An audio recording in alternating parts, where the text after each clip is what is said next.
Hello, everyone. We are going to just get started in about 30 seconds and give folks a chance to get in.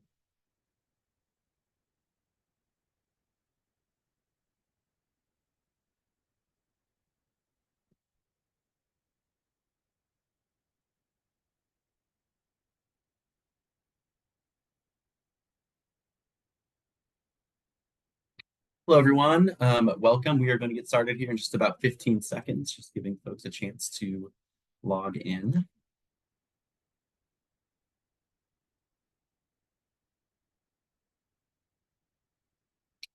All right, we are going to go ahead and get started. Good afternoon. Welcome to the Indiana Youth Institute's January webinar, The Science of Mentoring. My name is Joshua Long. I'm the Senior Educational Content Manager here at IYI.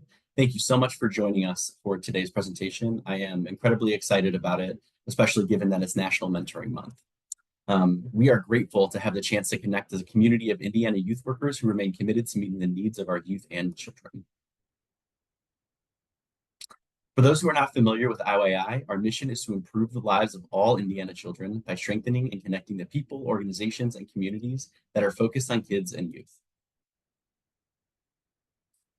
Listed here, you can see our vision that drives the work we do for Indiana youth.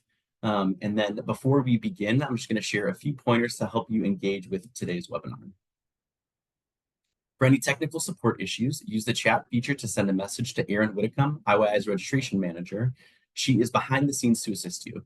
Use this feature to converse with the group as well. You'll be able to download a copy of today's PowerPoints from an email that we'll send out later. We also encourage you to ask questions, so please feel free to use the Q&A feature for any that you may have, and we will get to as many as possible. You're also able to upvote the questions, so I can prioritize which ones I'm asking. Later today, you will receive an email with a link to complete an evaluation of this webinar. Please take a few minutes to let us know your thoughts about today's presentation.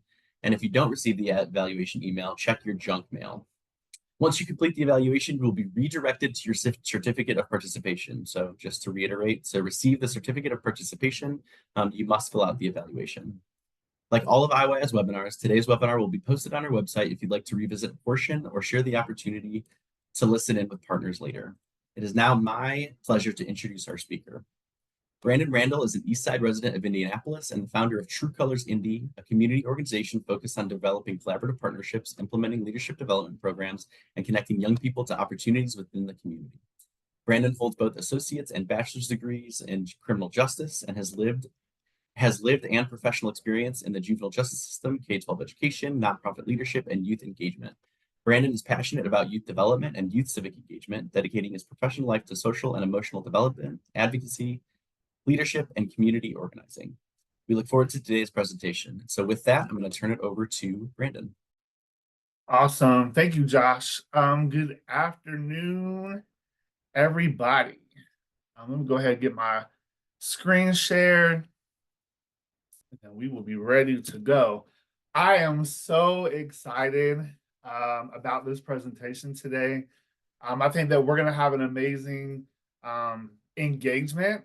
I definitely encourage people to use the chat function, the Q&A function, and really have some micro level dialogue in the chat. When we talk about the brand today, or we talk about engagement, if something pops up, if you think of a story of a young person that you have served or mentored, please drop that in the chat. We want to use this opportunity to truly highlight the importance of connection. So I'm excited for today. And so let's go ahead and get started. So today's agenda looks very simple, but this conversation is going to be very complex. So we're going to do a quick introduction of what we're going to talk about. Then we're going to have a brain breakdown. I want to make sure that we're all on the same page when it comes to the biology, the neurodevelopment aspect of this. And then we're going to talk about components of trust. How does that connect to the biology, but also to environment, right? We'll look at importance of environment, trauma and development, and then we're going to end today's presentation with some intervention strategies. And then we'll conclude And like I said, we'll have some time for some Q&A or some chat questions. So please, please make sure this is lively, interactive, and I want to hear from you. All right, so I do want to preface this discussion to explain that while today we are talking about how the sciences intertwine with the impact of mentoring, we do want to make sure that we are still understanding the underlying foundation of the power of relationships and connection. And so I'm hoping to be able to express that throughout this conversation today. But that is the crux of any mentoring success, right? Is that power of that relationship and that power of connection. So who am I? I gave you all my best car selfie. So I am Brandon Randall. I'm a Near East Side resident, as Josh said. I think it's really important to understand that I've been doing this work for almost 17 years, but also that I'm a music fan. I'm a 90s R&B fan. Tony Braxton is Bay. And I use music as a way to connect with my students, and I'll explain that a little bit later. But I'm also a facilitator, a consultant, but my most important title is mentor. And I'm hoping to be able to express that throughout today's presentation. So let's go ahead and get into some science and some brain breakdowns, right? So I want to talk about some key vocabulary. That way we're all on the same page. So if you're taking notes, this is going to be a good starting point for this conversation. So let's talk about brain structure first, right? We can't talk about the science of mentoring without identifying the different components of how our brains are set up. So we want to start with the amygdala.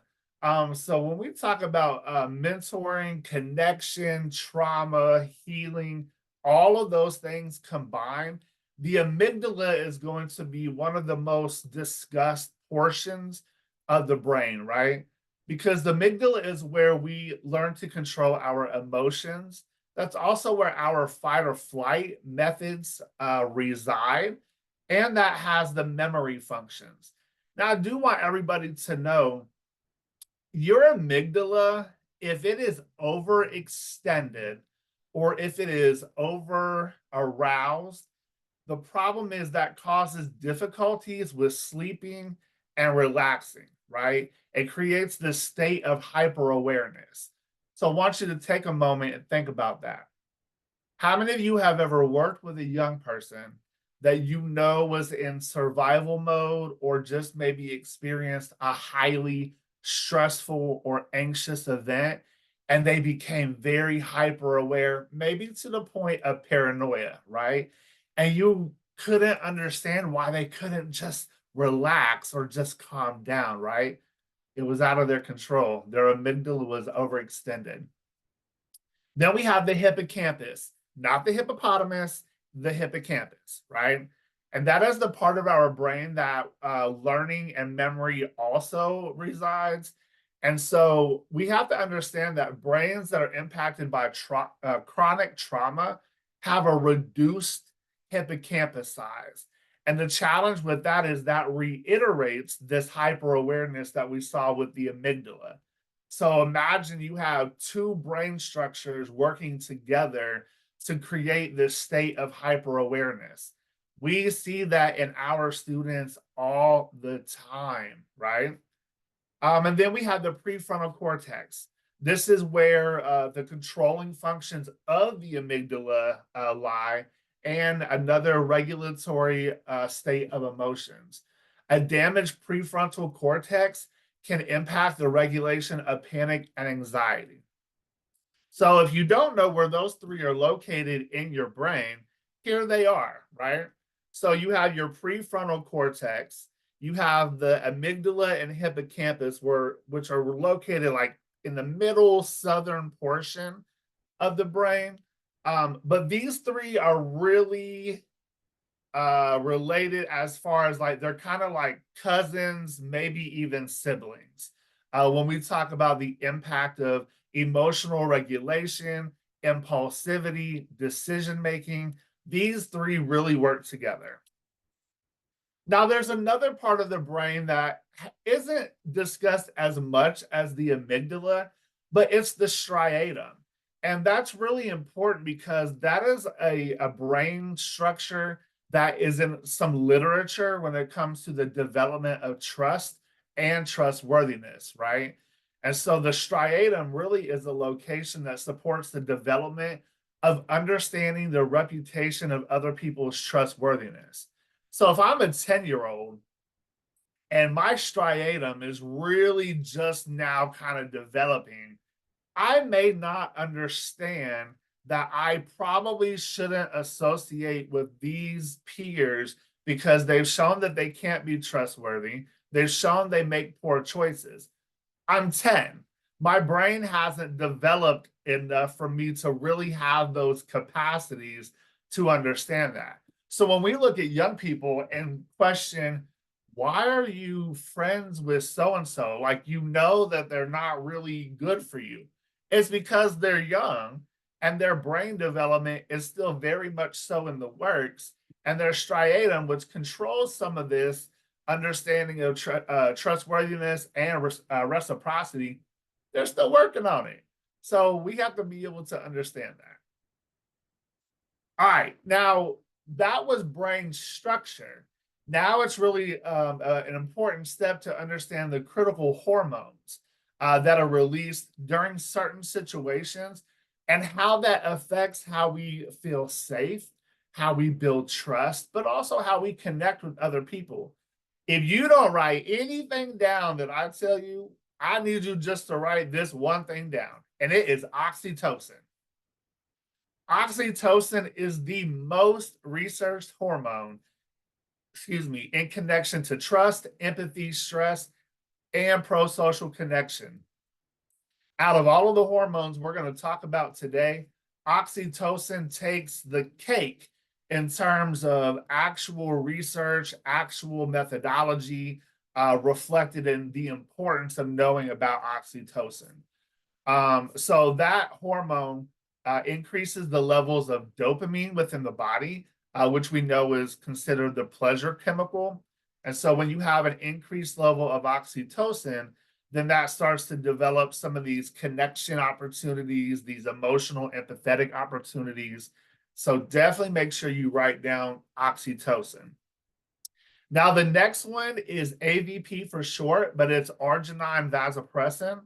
And so that one is linked to the modulation of social communication, social investigation, aggression, but also altruism, which is really important because when we look at the components of trust, benevolence is one of them, and AVP is directly linked to the levels of altruism and benevolence within the hormonal capacity of the body.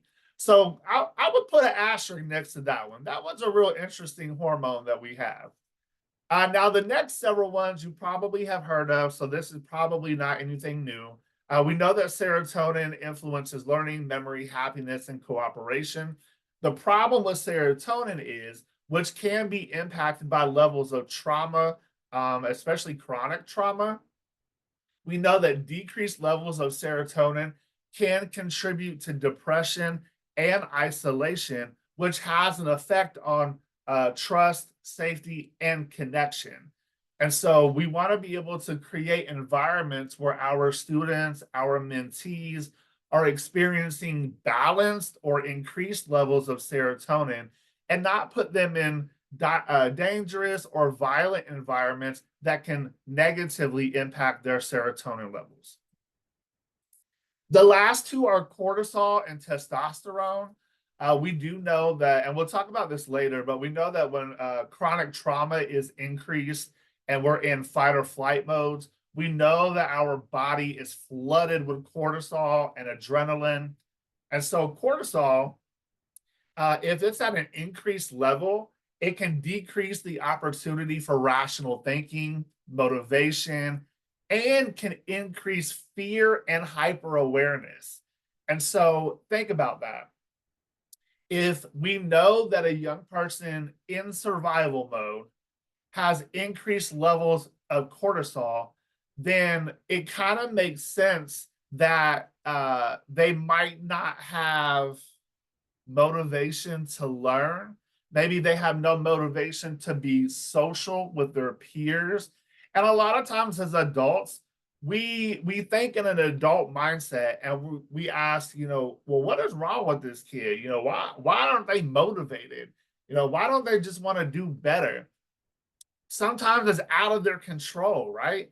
If their brain has been impacted and their level of hormone production has been impacted, it may be literally out of their control or capacity. So, cortisol is a really important one, and we will revisit that later when we talk about trauma. Now, the last one is testosterone. There wasn't a whole lot of research kind of putting testosterone into this conversation around trust and empathy and capacity. But what it did say was that if there are increased levels of testosterone, that can be an inhibitor to social situations, or it can lead to a lack of trust, mood irregularity, and hyperaggression, which that one's kind of no surprise, right? So I would, if you're a person who likes to do research, I would check into that. I would maybe explore further research articles or case studies that try to link testosterone to these conversations around relationship building and connection. Because there wasn't a lot, but from what we know about testosterone, and if there's too much development or too much production of that, it kind of makes sense, right? All right, so let's talk about trust, right? So, how do we decide who is trustworthy? That is a critical question that I'm sure we all have probably thought about at some point. Usually, the way that our brain works is it categorizes the different parts of what trust means in our life. So, is this person kind or benevolent? Does this person show integrity or are they ethical? Is this person competent or do they have the ability to do what needs to be done? Or is this person predictable? Can they act in a way that is consistently forecasted? The question is trust an automatic process or does it go through some steps, maybe some filters or some different layers? What does that look like in terms of the biology part? Well, what we do know is, again, oxytocin is the most studied hormone in terms of creating the formation or resistance of trust. So here's the thing. Increased levels of oxytocin show increased levels of empathy and promote social bonding and affiliation. The combination of both of that create an environment where trust and trustworthiness would flourish. So we know that empathy has to be present. If you look at relationships that lack empathy, those are typically imbalanced. Sometimes they're toxic. And so we really want to be able to promote the development of relationships and environments that understand the importance of empathy. To that point, we have to make sure we're modeling that. Did you know that increased levels of trust can cause decreased stress, increased productivity, but also increased engagement? Think about that in the terms of mentoring. If you are a mentor and you have created this relationship where trust is reciprocal, not one sided, not just you expect for your mentee to trust you because you're the adult, but is it reciprocated? Do you communicate that you trust your mentee? Do you model that you trust your mentee? If you are, and that relationship is a safe and protected one, both parties probably are going to have decreased levels of stress. There's going to be increased levels of productivity, and there's going to be such a clear pathway of communication and engagement. So here's what I want. In the chat or the Q&A, I want somebody to drop in there an example of how you have been able to have a clear and strong communication pathway with a student or maybe a mentee simply because trust was reciprocated, right? So if a few of you can just drop that example in the chat, that would be a way of peer learning. Because maybe there are people on this call today that haven't had that experience. And so if you have, go ahead and drop that in the chat and share your experience, maybe share some of your strategies. So I think it's really important, though, to also understand that when you're looking at the research around biology, brain development, hormonal production, when all of these things in combination and related to trust, safety, and connection, here's where it gets interesting. There was not very much research that also studied the inclusion of race, ethnicity, and gender in the connection of the neurodevelopment, right? So the research that's out there is pretty general and basic, but they're hoping that they're going to have some new developments in research that truly capture the inclusion of race, ethnicity, and gender. Because if you are operating cross culturally or across gender differences, that's a whole new ball game. And even when we start talking about trauma and historical trauma and institutional trauma, there are components of race, ethnicity, and even gender and gender identity that can impact the brain development, the protective spaces within our brain against trauma, but also the connection part. And I'll just use myself as an example. The majority of the young people that I work with are young Black males. I am a white male.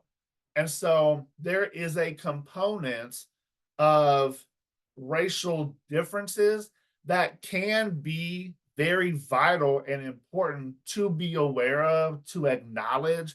But when we start looking at how to create protected spaces, there is a way, even though there are cultural differences, authentic engagement can be a bridge to kind of counteract that difference. And we'll talk about that a little later as well. All right, so Paul Zak, who was the founding director of the Center for Neuroeconomic Studies, he created a list of some ways to help encourage people to start fostering trust at an interpersonal level. Now, his was more in the workplace, but these are absolutely transferable into a mentoring, educational, or even a nonprofit space when you're working with young people. So I really just want to go over them briefly, and then we can talk about some of them in more depth and detail, if you would like. So the first one is to recognize excellence. That means we want to encourage platforms where peers are recognizing peers. It's unexpected, it's personal and from the heart, and it is public. So I don't know if any of you have ever had worked at a place where they did employee of the month, right? And they gather everybody together, and the supervisor or the president of the company is like, all right, we want to recognize so and so for being employee of the month. They have done an amazing job, and we are just so proud of their contribution. As an adult, oh my God, imagine that feeling of appreciation and surprise and gratitude and humility and excitement. Take that and apply that to a 10-year-old, right? Imagine you are supervising a mentoring program and you have a young person who has really just excelled and is just a team player, and they have the personality of an altruistic and humble leader, and you call all of your kids together and you shine the light on that one kid. Oh my goodness, they are going to probably blush. They may, like, kind of retreat, like, oh my God, like it's me. But that feeling is so powerful. I have seen it. So I'm trying to limit my storytelling on this workshop because for those of you who know me, you know I could talk all day. So I had a situation where I used to work at the juvenile center on 25th and Keystone here in Indianapolis. And I was responsible for doing unit investigations, right? So I would do room inspections, make sure the unit was presentable. So one day I decided to do room of the unit awards. So I would inspect everybody's room, and whoever had the cleanest room, their bed was nice and crispy, they had no trash on the floor, I gave that person an award. Now, at first, these kids were like, bro, we're locked up. Like, we don't care about a piece of paper on our door. And I was like, no, it's not just a piece of paper, it's a certificate with a gold star. And they're like, Mr. Randall, like, you can really miss me with that. Unless you got snacks, I don't care. Well, the first day, I found out who the winner was. I printed off his certificate, signed it, had the superintendent signed it, put a huge gold sticker on there, and I put it on his door to his room. Did a public announcement, said, all right, I want to introduce everybody to Larry Green. He is our first winner of this award. Let's clap for him, please. And they were like, okay, I mean, it is what it is. Congrats, I guess.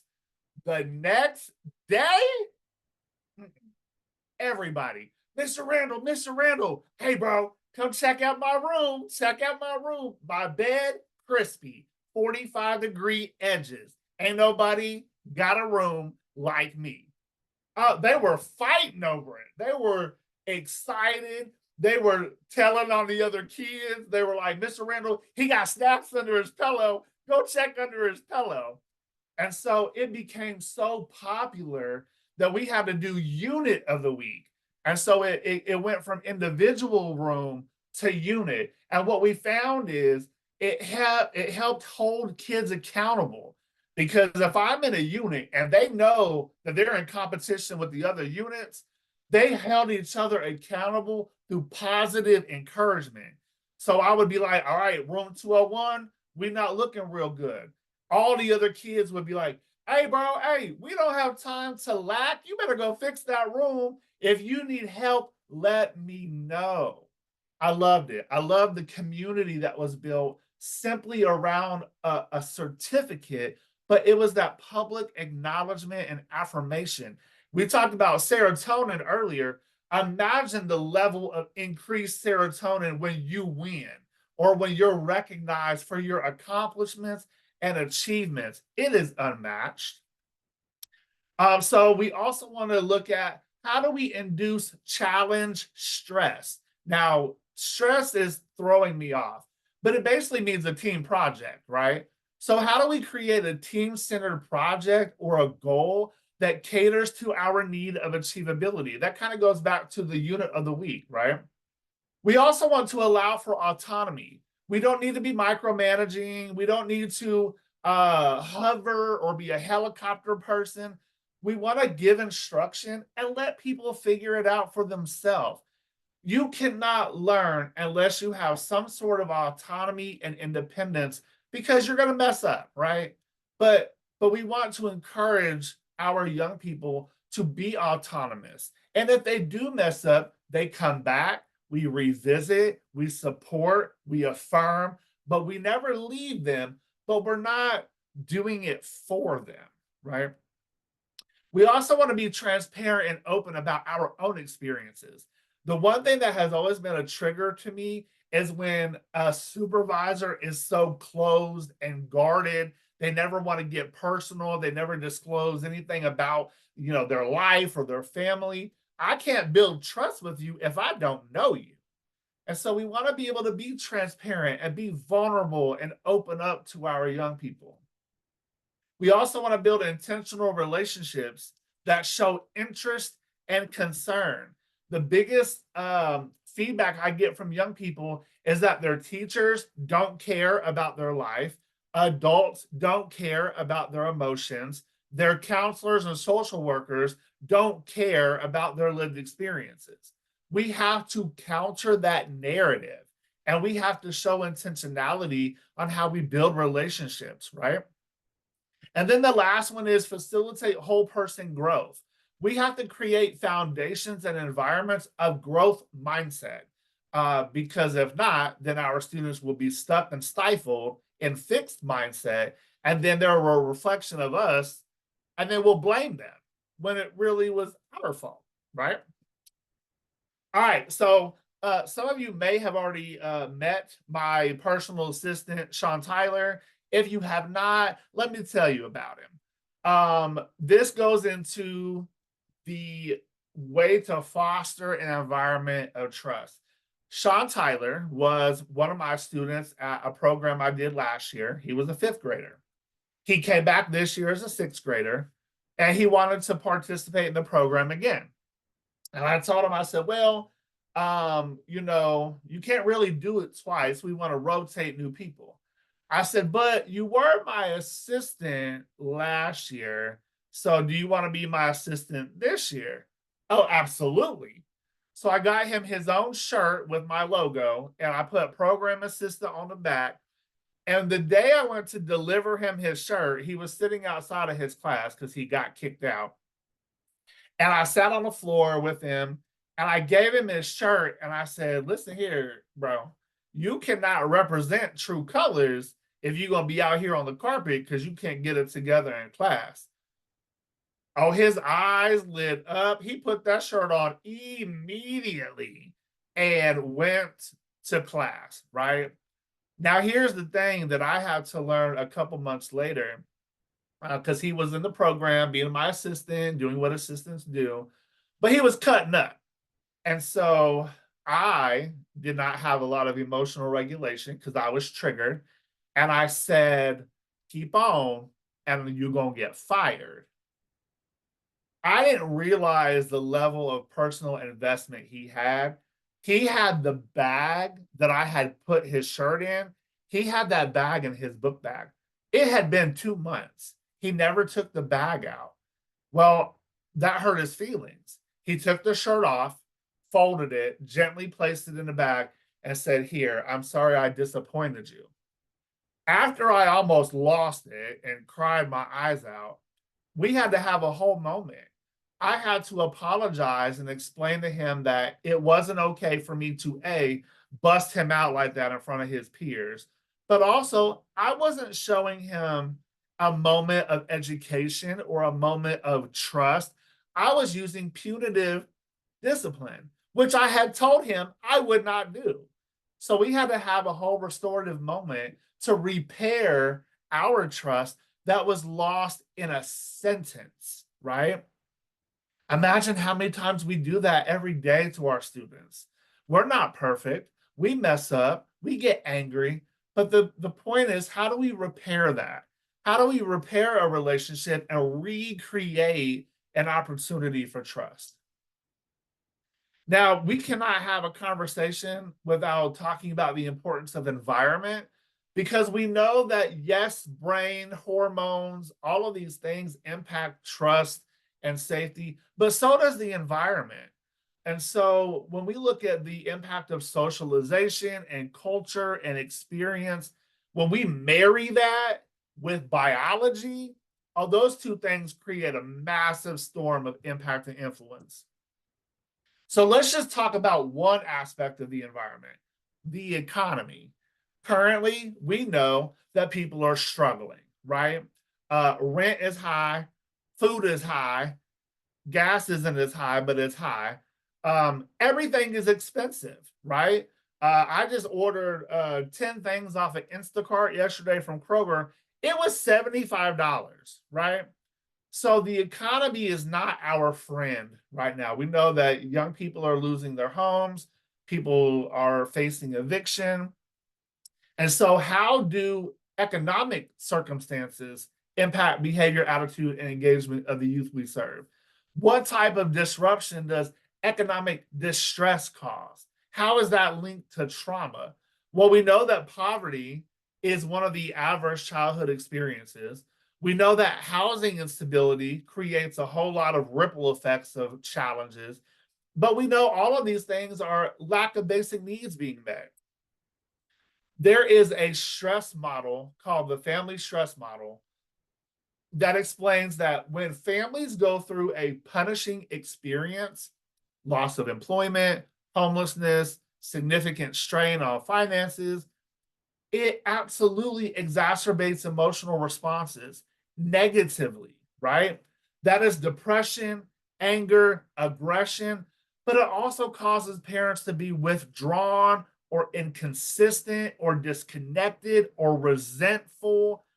That creates isolation in children. It creates an opportunity for them to affiliate with deviant or antisocial groups.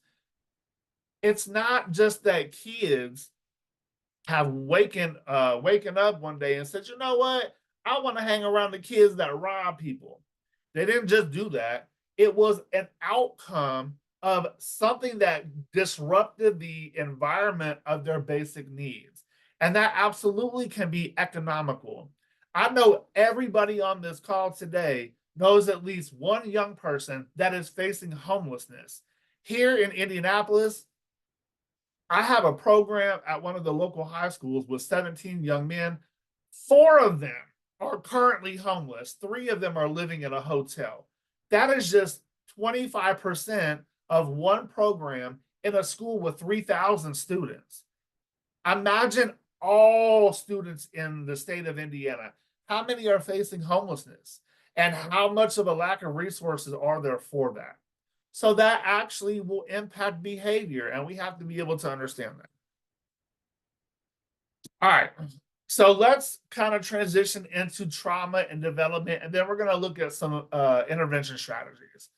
So Dr. Ferrari, who was a part of some of these research items that I had, he explains that individuals with PTSD tend to exhibit significant interpersonal difficulties, and they have a hard time developing and maintaining social relationships, which depends on the exchange of trust.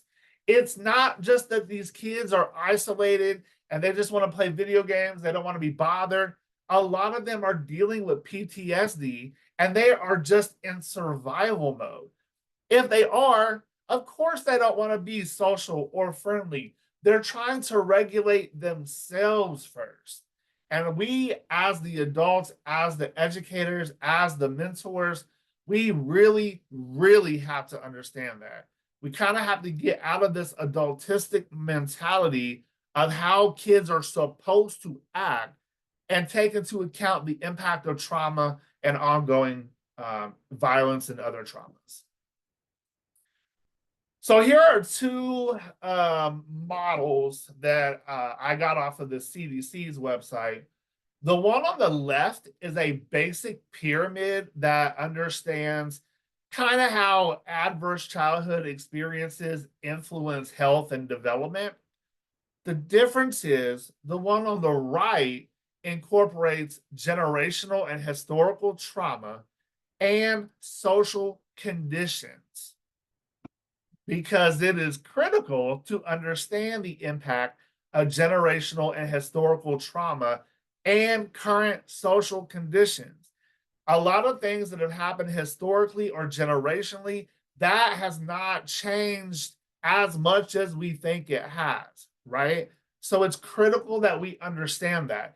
Now, it may make us uncomfortable and may put us in a position to have difficult conversations, but if we are truly trying to engage with our students, we have to have this critical understanding. So here is an example. We have slavery, genocide, colonization, and war as historical trauma. Now, the thing that I hear sometimes is that, slavery was a long time ago, it doesn't really impact how we operate today. That is a bona fide lie, because yes, it does. Because if you look, we have historical trauma that then transitions into social conditions: racism, segregation, gentrification, mass incarceration.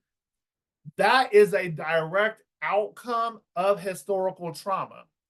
Well, those social conditions that are very much present today, those transition into adverse childhood experiences, abuse, poverty, homelessness, lack of access to equitable resources. That leads to developmental impairments, disrupted neurodevelopment because of the trauma, social, emotional, and cognitive impairment. We just talked about how if your brain is impaired, your level of hormonal production, if it's out of whack, it's going to interrupt your behaviors, actions, decisions, and thoughts. That leads to antisocial behavior, substance abuse, criminal activity, violence, hypersexuality, gangs. All of these things essentially are coping mechanisms that are constructed to protect the body from confronting the trauma that it experienced from all of these things. So yes, absolute substance abuse is linked to slavery. Yes, kids stealing Kias and Hondas and robbing people is directly related to colonization and war. We cannot separate these. And if you do separate them, that's a problem. A lot of educators and mentors, teachers don't really want to have the conversation on racism or white privilege or heteronormativity or capitalism.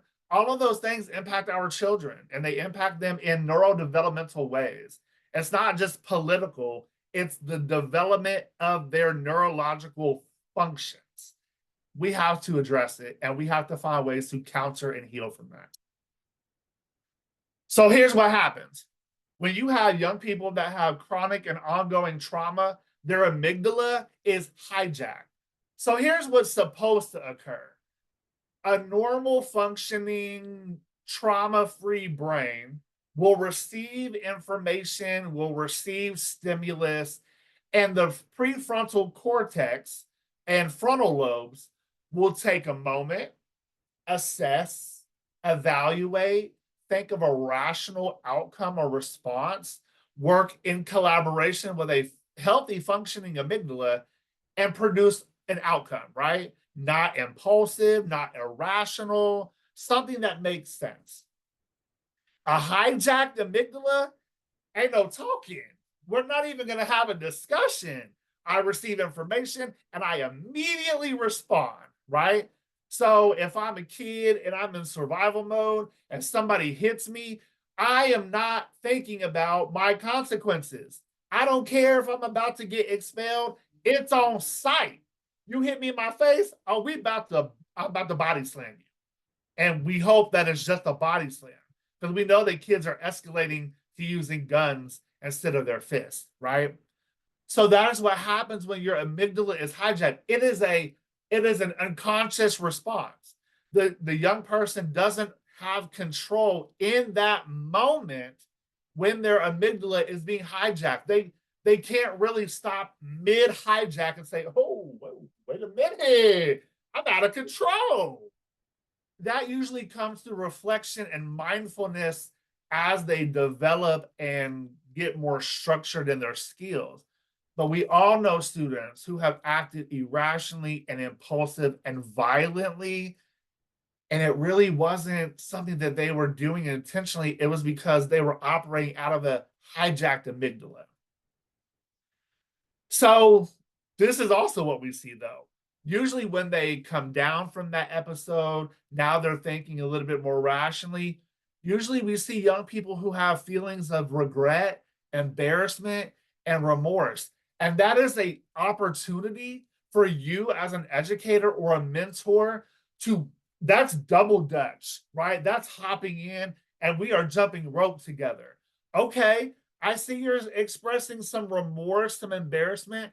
I'm not going to exploit that and tell you, you absolutely should be embarrassed. How dare you act that way in my class? How dare you embarrass me in front of my principal? Absolutely not. That is an opportunity for you to bond with that student. Ask them, okay, please walk me through how are you feeling right now? How is your body feeling? Is your heart still really beating fast? Can you breathe right now? Let's take a moment and let's work on this together. Because now you're modeling safe and protected space. Now you're modeling empathy, but you're also modeling emotional regulation. And if I'm a student who has impulsive moments and I act out, if I know I have that one teacher who has maintained a safe and protected space with me, now I know, oh, I don't know. Oh, Mr. Randall, I'm feeling hot. I think I'm about to get out of pocket. I think I want to hit somebody. Okay, let's go to a quiet space real quick. Here's your poppet thing, your stress ball. Talk to me, walk me through how we're feeling, and then that is a way to intervene and counteract the hijacking because now you've developed skills that can be done on the moment, right? Um, that could also be breathing techniques, mindfulness activities, journaling. It could be all of those things. And so I want to kind of end today with three strategies: trauma informed care, healing centered engagement, and hope theory. We all really know about trauma informed care. It is a very popular strategy that is flooding the schools. But I do want to introduce you, maybe not introduce you, but expose you to healing centered engagement, which is a strategy by Dr. Sean Ginwright. I just want to briefly go over what it looks like. I can follow up and go into detail later. But he really looks at this acronym called KARMA, which is culture, agency, relationship, meaning, and aspirations. The really most important thing out of that I feel is understanding the purpose and helping young people build awareness and their role of advancing justice. Now, that could be personal justice or community justice, but we're working together. Because if you look at the bottom, his strategy is rooted in the African philosophy of Ubuntu, which basically says that I am only because we are, or it says that your sense of self is shaped by the relationships with other people around you. We are not in this thing by ourselves, even though some people think that. We are all connected. And so we have to model that for our young people. And then lastly is Hope Theory by Dr. Jeffrey Duncan Andrade. He talks about the three enemies of hopelessness: material hope, Socratic hope, and audacious hope. The last one is my favorite, which is audacious hope, which means we struggle alongside one another. We share in the victories and the pain with one another, and we treat other people's children as our own. If you know, you know, and I don't have to say anything else. Every child deserves a champion, an adult who will never give up on them, who understands the power of connection and assists they become the best they can possibly be. If you know who Rita Pearson is, just drop a heart in the chat. Show her some love. We love Dr. Pearson. Rest in peace, Dr. Pearson. But she was monumental in this game of interpersonal relationships with our students. And then Maya Angelou, I've learned that people will forget what you said, people will forget what you did, but people will never forget how you made them feel. That is powerful. And that is the crux of today's conversation. And I'm going to end today's conversation with it is personal for me. This is not a 9 to 5. This is my life. This screen is these are my current mentees. And on the bottom, those are my students that I mentored that are no longer with us. So you have DeMarcus, who I call little bro or son. You got Buddha and Cartel. You have Jaden or the kid, he's my godson. And then you have Key, who is my nephew. They have made a profound experience on my life, but so have the students at the bottom. Aaron was killed in 2010 through a home invasion. He was shot and killed. Brandon died last year in a car accident. Ewart was killed in 2015. Levante was killed in 2017. These students made an impact on my life. And if you can see behind me, there are 3 pictures of students. They watch over my back. They literally watch over me and they motivate me. Their stories, their memories, their voices. I can remember all of that. And that has pushed me to be the best mentor that I can be. And that is because I understand the biology, I understand the environment, that at the end of the day, I understand the power of relationships. And so I will end it with there. I know we have some stuff in the chat and Q&A, and I have about 5 minutes left. But I need you all to understand that in order to be the best mentor possible, you have to desire to understand the brain. You have to empathetically understand the environment that these young people live in, but you have to want to like them and care about them. It's not just that you're a teacher and you go home after that. It's not that you work at a nonprofit and you run programs and then you cut it off at 5. You have to have a desire for ongoing building. And that's not for everybody. And not all organizations allow for that. But that is how you form the healthiest connections. So I appreciate everybody for contributing, participating, showing love today. Again, my name is Brandon Randall. My email address is truecolorsindia@gmail.com. If you want to reach out, if you want to talk more, please, please, please do that. And then if you have a chance, visit my website, which is truecolorsindy.org, just to learn about what we have going on in the community. And with that, I will turn it back over to Josh. And thank you so much. Yep, we had Brandon, we had 2 questions come in at the end here, so we have plenty of time to do those. So we'll do those. I will go over a few things and then we will wrap up this webinar. The first is from Sarah. I am with the Foster Grandparent Program. Our volunteers work with generally kindergarten through 2nd grade as mentors. Do you believe that starting mentoring young with students has positive outcomes as adults? Absolutely. So not only as adults, but I strongly encourage for peer mentoring to take place at that age. I really have been pushing that elementary schools find a way to utilize their 5th and 6th graders as peer mentors for K through 2nd grade, because that's going to start fostering the development of empathy, of social skills, of affiliation, and trustworthiness. So absolutely, we have to start early, because if we start later in middle school or high school, we are playing catch up.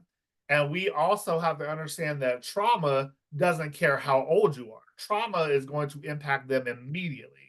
So we have to be able to counter that and build healthier and stronger narratives. Great. And then, in your opinion, what are some of the most effective ways that we can spread awareness about the impact that trusting mentor-mentee relationships can have on our youth? Yeah, I think utilizing the voice of young people. We have an event coming up on February 10th called True Dialogue. It's 36 young people from the ages of 12 to 23 leading critical conversations. So I think we have to utilize young people to advocate for themselves, advocate how mentoring has positively impacted them, and also to work better with parents.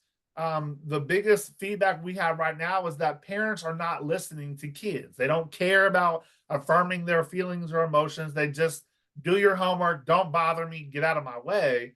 That's not healthy. So we have to let young people lead these conversations.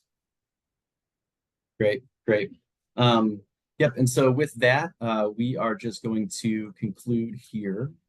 And so the first thing is that we would love to stay engaged with you, whether this is your first experience with an IYI event or you are a returner. We would love to have you sign up for our newsletter. It's the best way to stay involved and stay up to date. We have a weekly update, programs, and professional development. So you can apply or you can sign up at IYI.org/newsletters. And as I'm changing the slide, Brandon, Janetta asks, will you send information regarding the event? If you send that to me, Brandon, we can put that in the follow-up email. Absolutely. Yeah, I'll send Josh the flyer and the Eventbrite link. So if you are interested in registering and coming out to support, I'll absolutely make sure you all get that information. Great. The next thing is our webinar series continues month to month. Next month, and this is the wrong date, so I'll make sure that we have the right date in the email because it changed. But we are doing Unveiling the Power of Year-Round Black History for Youth. And then we have Indiana Youth Institute's 2024 State of the Child. Again, those dates are wrong, and so we will make sure to have the right dates in that follow-up email. That'll also include the PowerPoint and the link to the survey. So as we conclude, I also just want to give a big thank you, a big word of gratitude to everyone that attended today. We had a big group. We were able to get through a lot of really important information. And mostly we just appreciate your impact and value your voice and the work that you do with youth. As a reminder, you will receive an email with a link to complete an evaluation of this webinar. Please take a few minutes to let us know what you thought about today's presentation. We use this feedback very closely to help decide what kind of content we are putting forward. And then additionally, filling out the survey is the way to get your certificate of attendance. And so that concludes our presentation. And on behalf of Indiana's youth, thank you again for showing up today and every day for youth in Indiana.